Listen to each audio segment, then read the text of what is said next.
নমস্কার বন্ধুরা, SB academic সেন্টারে প্রত্যেকটা ছাত্রছাত্রীকে স্বাগত। দেখতে পাচ্ছ আজকে আমি মাধ্যমিকে রায় মার্টিন প্রশ্নবিচিত্রা সলভ করেছি 2027 সালের volume 1 first and second summative evaluation test. এই বইটা সলভের জন্য প্রচুর ছাত্রছাত্রী রিকোয়েস্ট করছে। তো দেখো, এটা সেকেন্ড সেমেটিভ আছে। তো দেখতে পাচ্ছ এবার আমি তোমাদের জন্য সলভ করে দিচ্ছি। পেজ নম্বর 178 নম্বর পেজ, ফিজিক্যাল সায়েন্স, যেটা সলভের জন্য প্রচুর ছাত্রছাত্রী রিকোয়েস্ট করেছে। রায় মার্টিন প্রশ্নবিচিত্রা টোটাল 14-15খানা সেট আছে, সবই সলভ করে দেবো। আর তোমরা যারা ভিডিওটা দেখছো প্লিজ চ্যানেলটাকে সাবস্ক্রাইব করো, সমস্ত বন্ধুদের মধ্যে শেয়ার করো। প্রথম প্রশ্ন কি বলেছে 1.1-এ, কার্বনযুক্ত কোন গ্যাসীয় যৌগের বাষ্প ঘনত্ব 13 হলে যৌগটির আণবিক সংকেত নিম্নোক্ত কোনটি হতে পারে? তোমরা জানো অ্যান্সার হবে ডি এর অ্যান্সার C2H2। C2H2। 1.2-তে কোনো তরলের আপতন প্রসারণ গুণাঙ্ক গামা এ এর প্রকৃত প্রসারণ গুণাঙ্ক গামা আর হলে এর মধ্যে সম্পর্ক কী হবে? তোমরা জানো গামা এ লেস দ্যান গামা আর হবে। 1.3-তে প্রদত্ত এককগুলির মধ্যে কোনটি তড়িতাদান পরিমাপের একক? অ্যান্সার হবে কুলম। কী হবে? অ্যান্সার হবে কুলম হবে। 1.4-এ জলের তড়িৎ বিশ্লেষণে অ্যানোডে কোনটি উৎপন্ন হয়? অ্যান্সার হবে অক্সিজেন, O2। 1.5-এ ইউরিয়া শিল্প প্রস্তুতিতে কার্বন ডাইঅক্সাইডের সঙ্গে গৃহীত প্রয়োজনীয় বিক্রিয়াটি কী? অ্যান্সার হবে সি এর অ্যান্সার NH3 অ্যামোনিয়া। 1.6-এ স্টেনলেস স্টিলের প্রধান উপাদান কি? অ্যান্সার হবে Fe লোহা। 1.7-এ রাসায়নিক শক্তিতে তড়িৎ শক্তিতে রূপান্তরিত করা হয়? অ্যান্সার হবে তড়িৎ কোষে। অ্যান্সার কী হবে? তড়িৎ কোষে। চলো এবার এখান থেকে যে প্রশ্নগুলো আছে সেগুলো তোমরা দেখে নাও। এখান থেকে যে প্রশ্নটা আছে 2.1-এর প্রশ্ন, যে 1.8 গ্রাম জলে অণুর সংখ্যা কত? তো দেখো জলের গ্রাম আণবিক ওজন কত আছে আগে সেটা দেখতে হবে। 2-এর 2.1-এ তাকে লিখতে হবে জলের গ্রাম আণবিক ওজন, জলের গ্রাম আণবিক ওজন সমান সমান কত হবে? 18 গ্রাম হবে। তোমরা জানো সেটা। আমরা জানি কি জানি যে 18 গ্রাম জলে অণুর সংখ্যা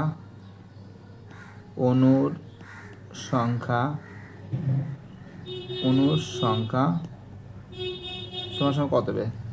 6.022 মাল্টিপ্লাইড 10⁻23।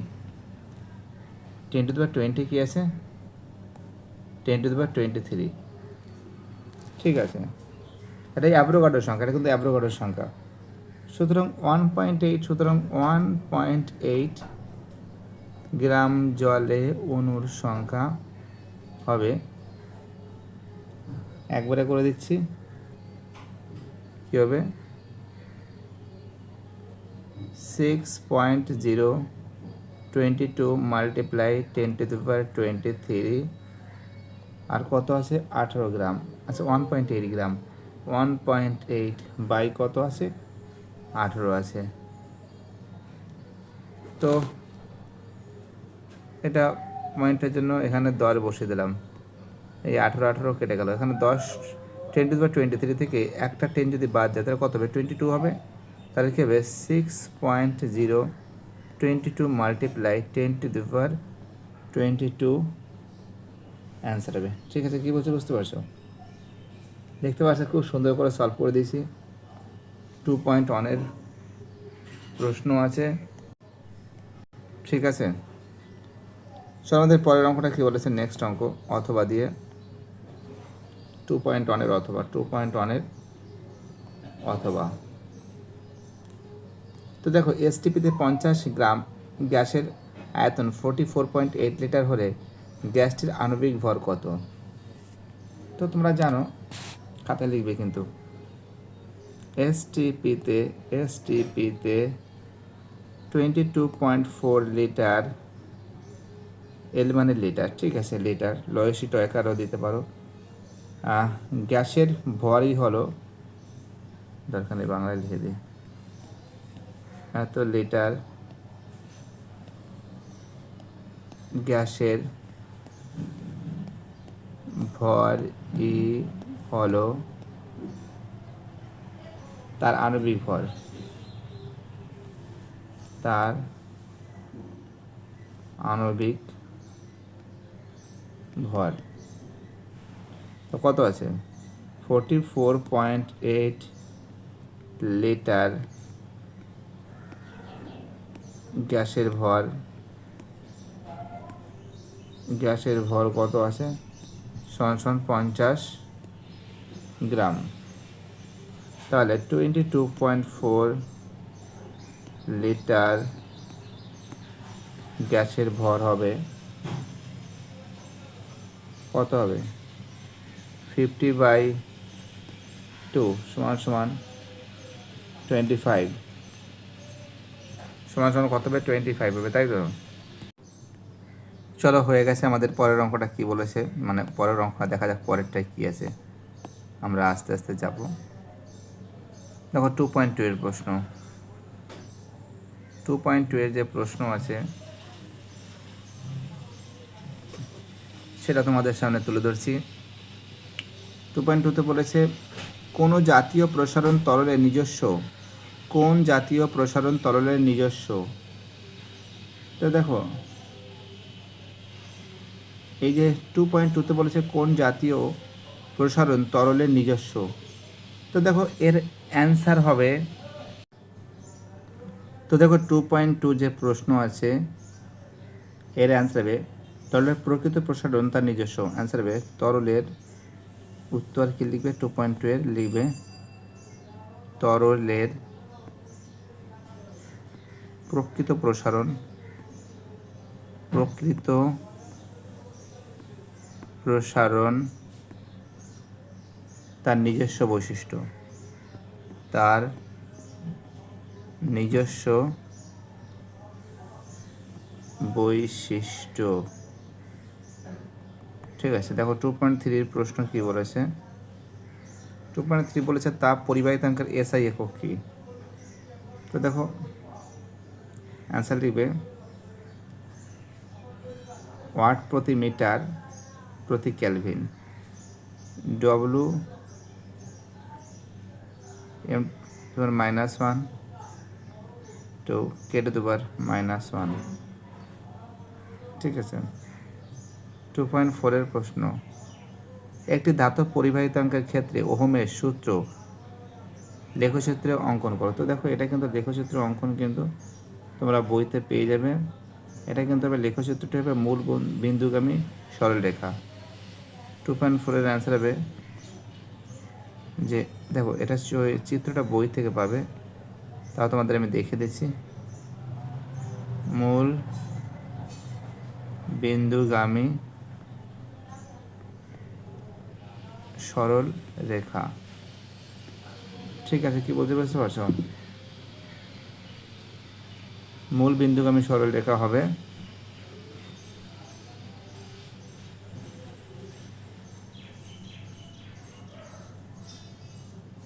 দেখো যারা ভিডিওটা দেখছো, তো দেখো ছবিটা কেমন হবে তোমাদের দেখাচ্ছি আমি। ঠিক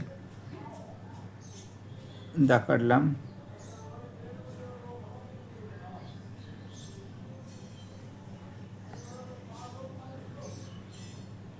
ঠিক আছে, দেখতে পাচ্ছো?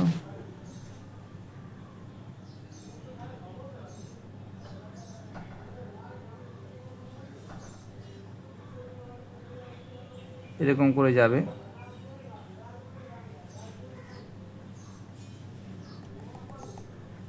ঠিক হয়নি আঁকাটা, দাঁড়াও 1 সেকেন্ড, আমি আবার ভালো আঁকতে পারি না বুঝলে।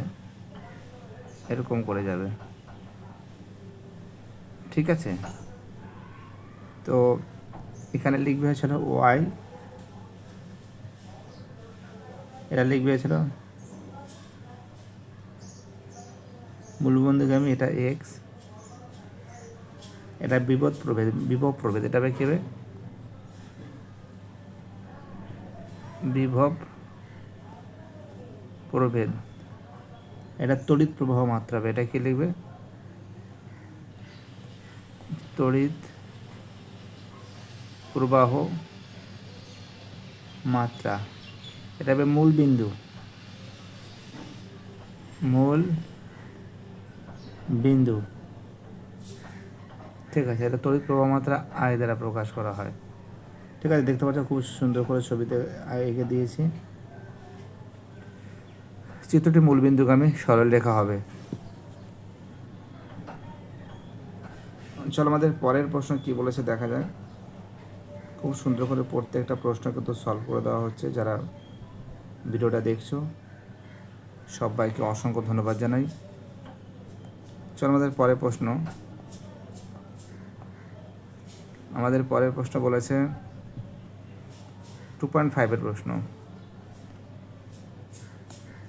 দেখো 2.5-এর প্রশ্ন বলেছে কি বলেছে,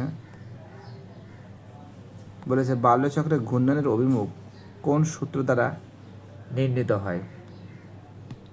দেখো 2.5-এর সূত্র তোমরা জানো যে বাল্যচক্রের, লিখে দিচ্ছি, বাল্যচক্রের ঘূর্ণনের অভিমুখ, ঘূর্ণনের অভিমুখ অভিমুখ ফ্লেমিংয়ের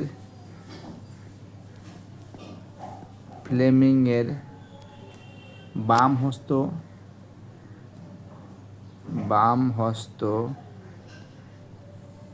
নিয়ম দ্বারা নির্ণীত হয়।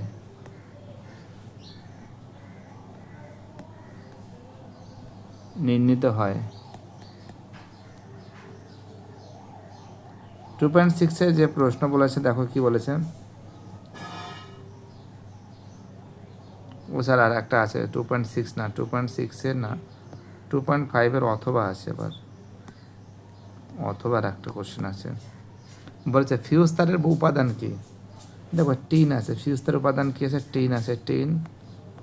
টিন আসলে 25%, ঠিক আছে। আর সীসা আছে 75%, টোটাল হচ্ছে 100%। আর শঙ্কর ধাতু, এই টিন আর সীসার শঙ্কর ধাতু দিয়ে তৈরি, শঙ্কর ধাতু দিয়ে তৈরি, ঠিক আছে।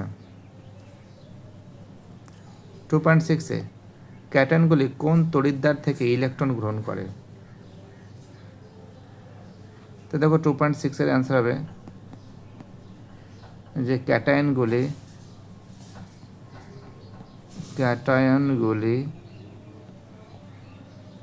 ক্যাথোড থেকে, এগুলো তোমরা জানো, ক্যাথোড থেকে ইলেকট্রন গ্রহণ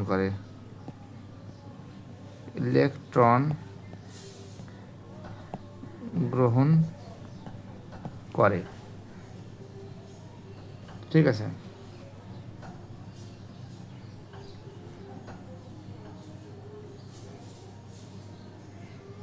দেখো আমাদের পরের প্রশ্ন কি বলেছে। চলো আমাদের নেক্সট প্রশ্ন, 7-এর প্রশ্ন 2.7-এর।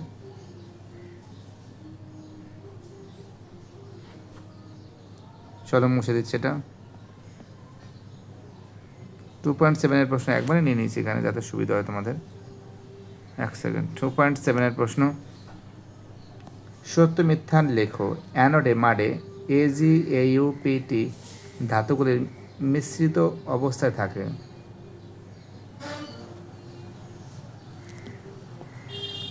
তো দেখো এটা সত্য আছে, মিশ্রিত অবস্থায় থাকে, এটা সত্য আছে, ঠিক আছে। দন্তের স তয় যে বলা সত্য, মানে 2.7-এর অ্যান্সারকে লিখবে সত্য লিখব। তারপরে কি বলেছে, শূন্যস্থান পূরণ করো। সিলভার প্লেটিংয়ের সময় অ্যানোডে ব্যবহৃত হয় বিশুদ্ধ ড্যাশ দণ্ড। দেখো 2.8-এর অ্যান্সার লিখবে 2.7 এর শূন্যস্থান ওয়ারের অ্যান্সার লিখবে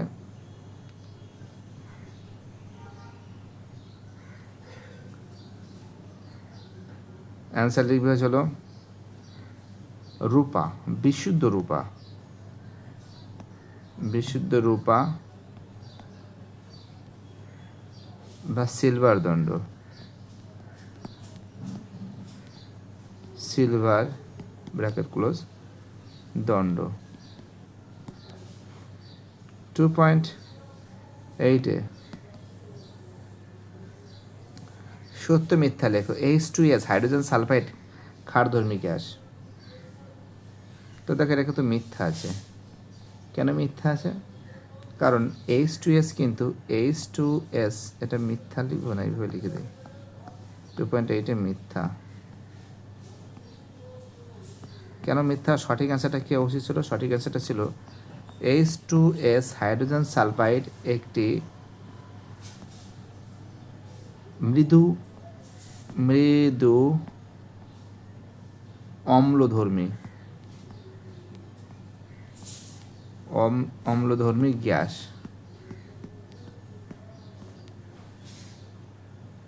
2.9 কি বলেছে? মরচে পড়ার সময় লোহা জারিত হয় না বিজারিত হয়? দেখো মরচে পড়ার সময় লোহা কি হয়? জারিত হয়। কি হয়? জারিত হয়। দেখতে পাচ্ছ খুব সুন্দর করে সলভ করে দিয়েছি। চলো আমাদের পরের প্রশ্ন কি বলেছে দেখা যাক।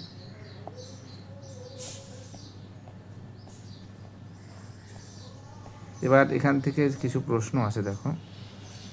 3 অন 2 নম্বর করে আছে, 2 মার্কস আছে। 3.1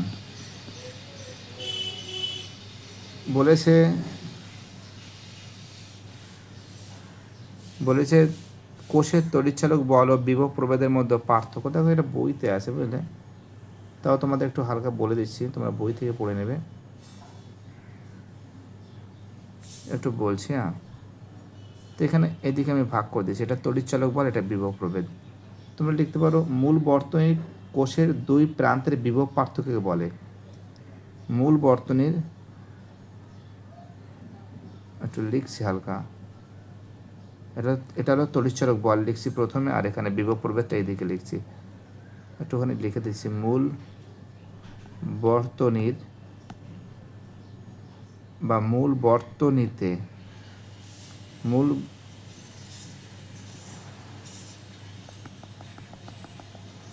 মুক্ত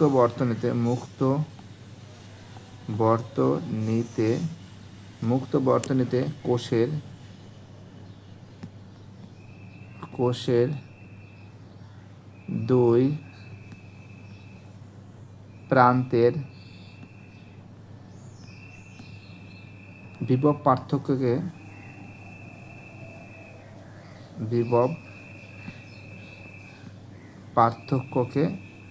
তড়িৎচালক বল বলে। ঠিক আছে। আর এখানে কি লিখবে? বদ্ধ বর্তনীতে কোষের 2 প্রান্তের বিভব পার্থক্যকে বিভব প্রভেদ বলে। এটা লিখে দেবে, আমি লিখছি না, জাস্ট মুখে বলে দিচ্ছি। 2 নম্বর পয়েন্টে লিখবে এটি বিভব প্রভেদের কারণ। এটি বিভব প্রভেদের কারণ। এটা কি লিখবে? এটি তড়িৎ চালক বলের ফল। এটা আছে কিন্তু ফল। এর মান বিভব প্রভেদের চেয়ে বেশি। এর মান বিভব প্রভেদের চেয়ে বেশি। আর এটা কি লিখবে? এর মান তড়িৎ চালক বলের চেয়ে কম। দেখো তোমরা বইতে পেয়ে যাবে, তাও আমি তোমাদের করে দিলাম এটা। ঠিক আছে, চলো মুছে দিচ্ছি। অথবা একটা প্রশ্ন 50 HZ এসি লাইনে হার্জ যাকে বলা হয়।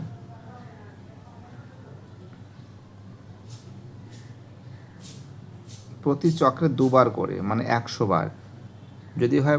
বলেছে এসি লাইনে তড়িৎচালক অভিমুখ সেকেন্ডে মোট কতবার পরিবর্তিত হয়। দেখো একটা কথা তোমাদের আমি বলি, কতবার পরিবর্তিত হয়, অ্যাকচুয়ালি 2বার করে হচ্ছে, কারণ 100 বার কারণটা ছিল প্রতি চক্রে এটা কিন্তু 3.1 অথবা প্রতি চক্রে প্রবাহ 2বার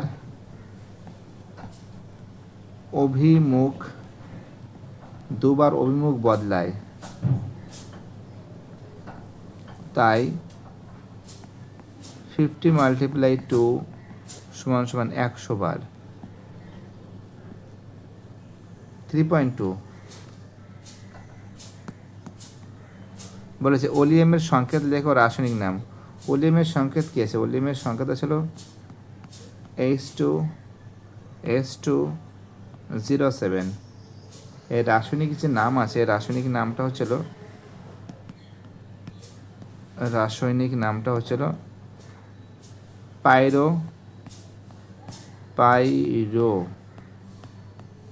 সালফিউরিক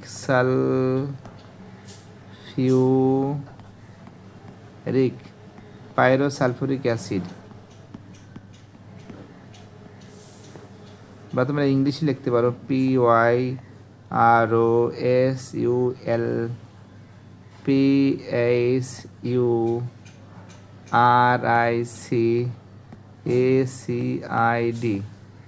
পাইরোসালফিউরিক অ্যাসিড, এটাও লিখতে পারো।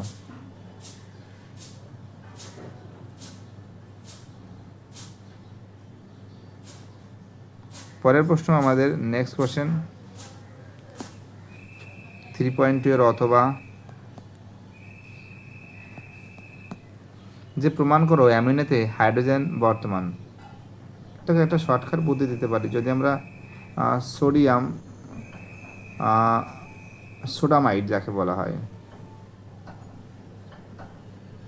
সোডামাইডের ও হাইড্রোজেন গ্যাস, মানে সোডিয়াম ধাতুর পথ দিয়ে চলমান অ্যামোনিয়া গ্যাসকে যদি সোডিয়াম ধাতুর পথে চালনা করা হয়, যদি অ্যামোনিয়া গ্যাসটা কি আছে, অ্যামোনিয়া গ্যাসটা আসলে NH3। অ্যামোনিয়া গ্যাসকে যদি মানে শুষ্ক অ্যামোনিয়া গ্যাসকে যদি উত্তপ্ত সোডিয়ামের মধ্যে দিয়ে যদি চালনা করা হয়, উত্তপ্ত সোডিয়ামটা কি আছে, সোডিয়ামটা আসলে Na, সোডিয়ামের মধ্যে যদি চালনা করা হয় তাহলে কি হবে, তাহলে হবে কিন্তু কি বলতো সোডামাইড হবে। সোডামাইড কি আছে, NaNH2, সোডামাইড হবে এবং তার সঙ্গে হাইড্রোজেন গ্যাস উৎপন্ন হবে। তো হাইড্রোজেন গ্যাস উৎপন্ন হচ্ছে, এই যে তুলে দিলাম আমি। আর এখানে কত আছে, নাইট্রোজেন হচ্ছে, এখানে আছে সোডামাইড, আচ্ছা এটা হচ্ছে 2 আছে, অ্যামোনিয়া 2 হচ্ছে, এখানে 2, এটা আছে 2, ঠিক আছে। তো এখানে কত হবে, 2 হবে। আমি ব্যালেন্সটা ঠিক করলাম। তো নাইট্রোজেন কত আছে, নাইট্রোজেন 2, এখানে নাইট্রোজেন 2, ঠিক আছে। আর হাইড্রোজেন কটা আছে, 3 × 6টা, হাইড্রোজেন কটা আছে, 2 2 4টা, 2 6টা, হ্যাঁ ঠিক আছে, ঠিক আছে। এইটা সংকেত বুঝিয়ে দিলাম। 3.3-তে কি বলেছে, লোহা মরচে পড়ার প্রতিরোধের 2টি উপায় লেখো। দেখো তোমরা একটা লিখতে পারো লোহার উপর জিঙ্কের গ্যালভানাইজেশন, ঠিক আছে। আর তোমরা একে লিখবে কি লিখবে, লোহার উপর দস্তার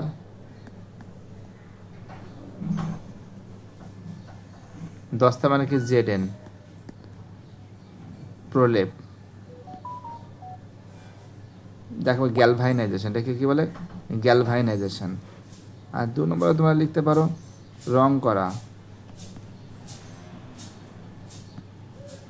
করা, লোহার তৈরি দ্রব্যের উপর আলকাতরা রং করা মানে কি আলকাতরা রং তোমরা করতে পারো, আলকাতরা রং বা এনামেলের রং, এনামেলের রং, এনামেলের রং এটাও লিখতে পারো, কোনো সমস্যা নেই। অথবা একটা প্রশ্ন বলেছে খাদ্যদ্রব্য সংরক্ষণে জিঙ্ক প্রলিপ্ত পাত্রের পরিবর্তে টিন প্রলিপ্ত পাত্রে ব্যবহার করা হয় কেন? তো দেখো এটা লিখতে গেলে একটু জায়গা লাগবে। 3.3 এর অথবা, কারণ টিন বলে দিয়েছি টিন অপেক্ষা জিঙ্ক অনেক বেশি সক্রিয়, অনেক বেশি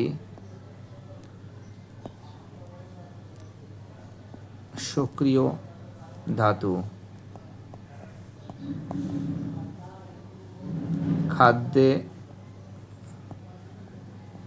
খাদ্যে উপস্থিত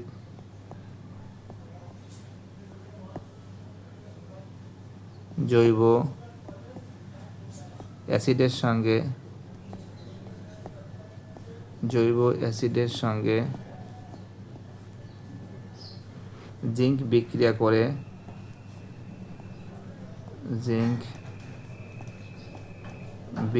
করে বিষাক্ত যৌগ উৎপন্ন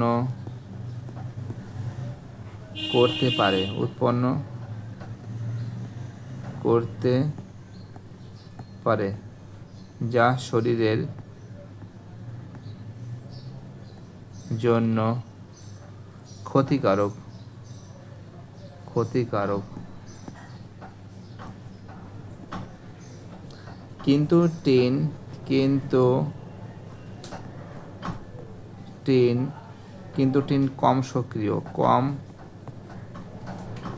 কম সক্রিয় হওয়ায়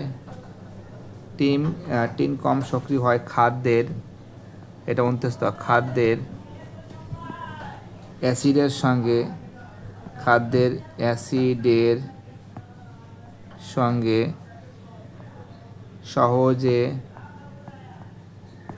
বিক্রিয়া করে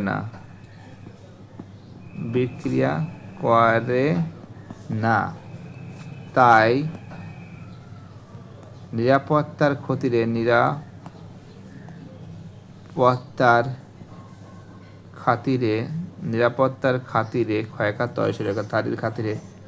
টিন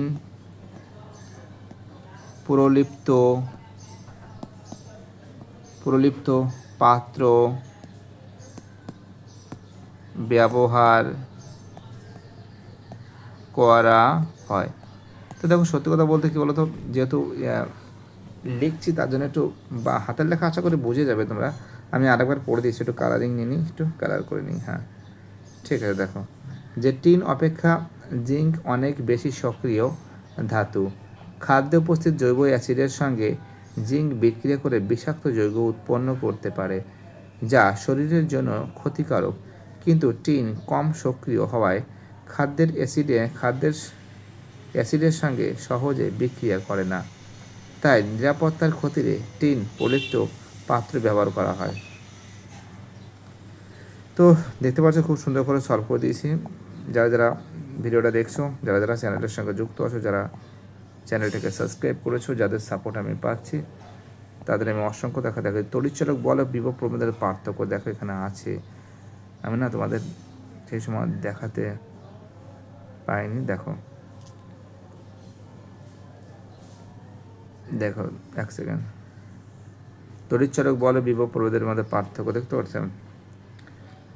এটা বলেছে মুক্ত বর্তনীতে কোষের দুই মেরুর মধ্য বিভব পার্থক্যকে তড়িৎচালক বল বলে। আর এখানে বলেছে বদ্ধ বর্তনীতে কোনো পরিবাহীর দুই বিন্দুর বিভব পার্থক্যকে বিভব প্রভেদ বলে। এটি বিভব প্রভেদের কারণ, এটা ফল। এর মান বিভব প্রভেদের চেয়ে বেশি, এর মান তড়িৎচালক বলের চেয়ে কম হয়। তো দেখতে পাচ্ছ খুব সুন্দর করে তোমাদের সামনে তুলে ধরেছি। ভিডিওটা দেখার জন্য সবাইকে অসংখ্য ধন্যবাদ জানাই। তাদের এই সাপোর্ট, তাদের এই ভালোবাসা আমি পেয়েছি। আশা করি এই সাপোর্ট, এই ভালোবাসা কখনো ভুলবো না। বাইটাটা সবাই ভালো থাকবে, চ্যানেলটাকে এগিয়ে নিয়ে যেতে সাহায্য করবে। তোমাদের সাপোর্ট আমার একান্তই কাম্য।